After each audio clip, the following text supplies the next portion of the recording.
The core was neither solid nor luminous in any normal sense. It was a construct of dimensions beyond perception, a mass of shifting geometries, a gossamer lattice of golden threads spiraling in infinite recursion. It did not shine, yet it radiated warmth, bathing the inner sphere in a diffuse, living glow. It was not a sun, but a thought made visible, a holographic anchor binding the sphere's reality together. It pulsed, not with fire, but with awareness, a remnant of the intelligence that once ruled this place. And around it, worlds. Instead of planets orbiting a star, the core was encircled by an unbroken ring of asteroids, each one teeming with life. Some asteroids were vast, covered in towering, crystalline cities that seemed abandoned, yet their structures hummed, as if waiting for inhabitants to return. Others were nothing but dense jungles of luminous plants, their roots woven through the rock, thriving in the core's ethereal warmth. On some, machines still moved, tending to unknowable tasks, maintaining relics of vanished species. On others, creatures unlike anything seen before drifted through thin atmospheres, their bodies half organic, half light, whispering to each other in pulses of radiation. Every asteroid was a world unto itself, yet together they formed a fragmented ecosystem orbiting in perfect, timeless balance. The explorers soon realized this was not a solar system. It was a memory palace, a place where civilizations were stored like thoughts. Each asteroid a remnant of something that had once been alive, thinking, dreaming, and the eyes, they were not just watching, they were recording. A realization settled over them like a distant echo. The sphere was never just a machine, never just a habitat. It had been a library, a vault, a preservation device for lost worlds, a construct designed to remember what time had erased. And then from the silent core came a voice. Not in words, but in pure meaning. You have seen the outer layer. You have glimpsed the archive. But what lies beneath the asteroids is not memory. It is the answer to why we were left behind. The lift trembled beneath their feet. Something below the asteroid ring was waiting, something that had never forgotten why the first sphere fell silent. The explorers knew they had a choice: return with the knowledge they had gathered, or descend further into the unknown depths of the sphere.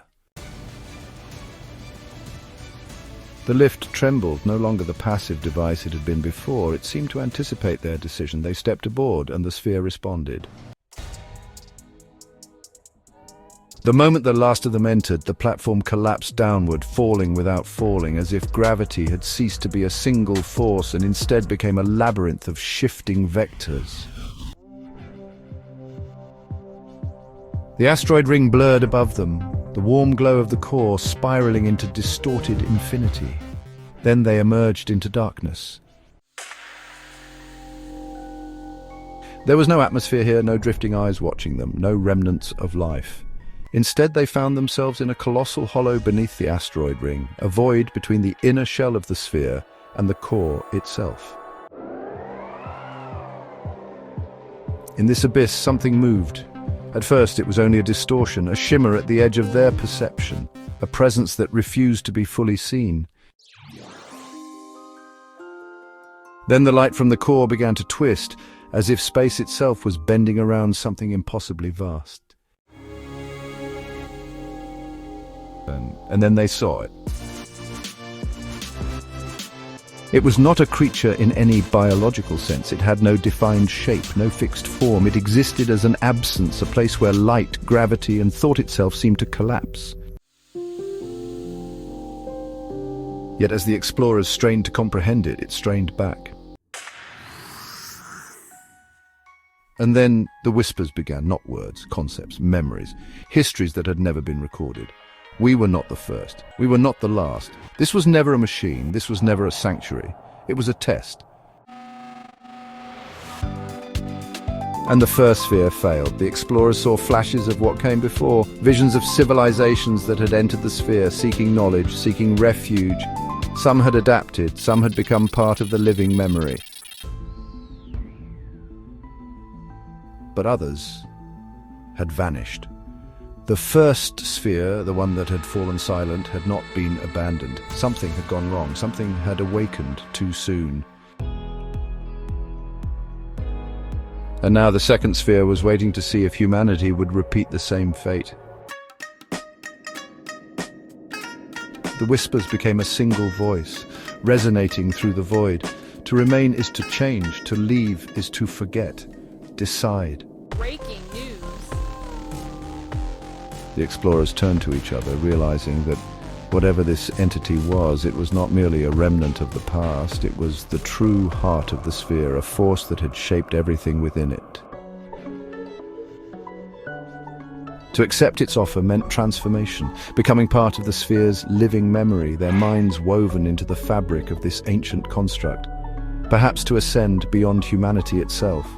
But to refuse meant leaving with knowledge, but forever questioning what they had left behind. The lift began to rise again, slow this time, as if allowing them time to choose. Above, the asteroid ring waited. Beyond that, the surface. Beyond that, the void of space. And as they ascended, the silent sphere